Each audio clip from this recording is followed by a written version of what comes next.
against the armored Vikings, he could have really done a fair bit of splash damage. Wow, actually, I didn't realize it was that much. It was light and non-light. Now we're going to see the big engagement happening over here.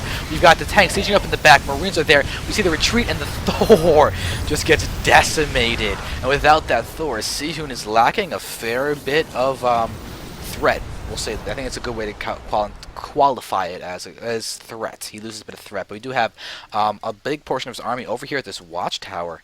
But as we can see, if we look at Ewic and his sensor tower, he sees that. He knows the army is separated, and so if he can go ahead and pick off these units in their small numbers, that'll be a huge buffering. But ooh, we're seeing so many of those Marines going down, and the Vikings are still in fairly high numbers.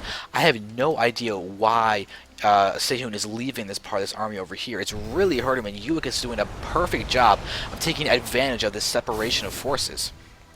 Oh, it's just Ewic's, or is Seohyun's rally, maybe?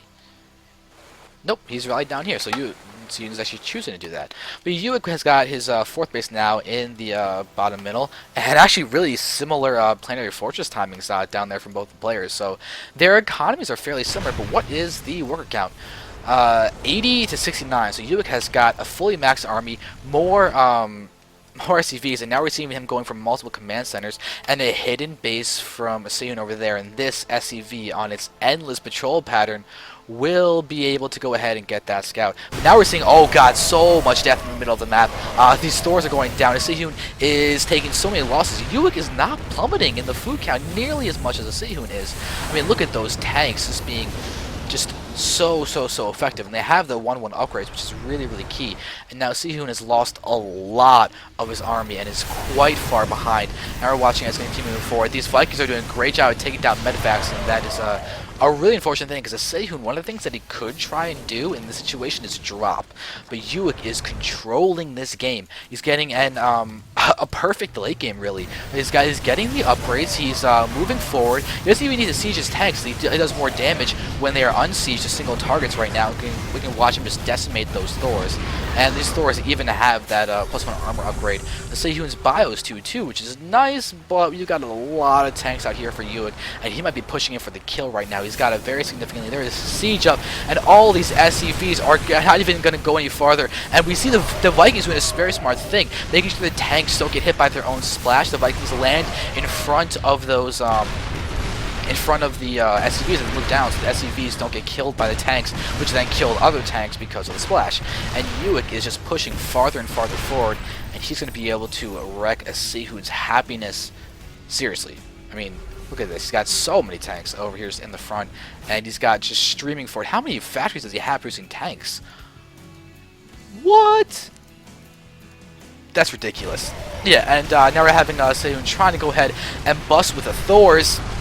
That's not going to go so well. They're just getting decimated. Now we have the Vikings and everything pushing forward and just wrecking it off, and that's GG. So we have GG being called in a crazy game. Really perfectly done by Ewic in that game. I mean, he was managing to control everything, absolutely everything in that game. He was able to completely stop that initial drop that Seohyun was doing. He was able to keep a lead in the economy. He had very smart army unit compositions as well as army movements, and he was able to completely shut down Seohyun's trying to be fanciness by Seohyun was trying to split up his army and do like weird tactical maneuvers in the bottom right, now that bottommost watchtower around that position, while other ones were on the left watchtower.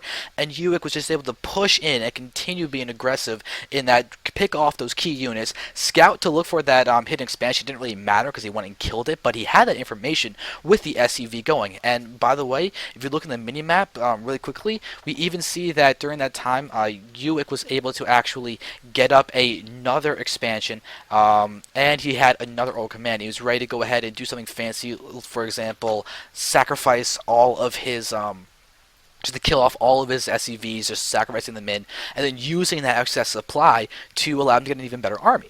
So really well done, very smart, very intelligent TVT by Ewic. Hope you guys enjoyed. Go ahead and support VP Gamers, please. VPGamers.com, Twitter.com/VPGamers, Facebook.com/VPGamers, and I think that is good. So thank you very much. Hope you enjoyed that. Great game by Ewic, and thank you very much for watching.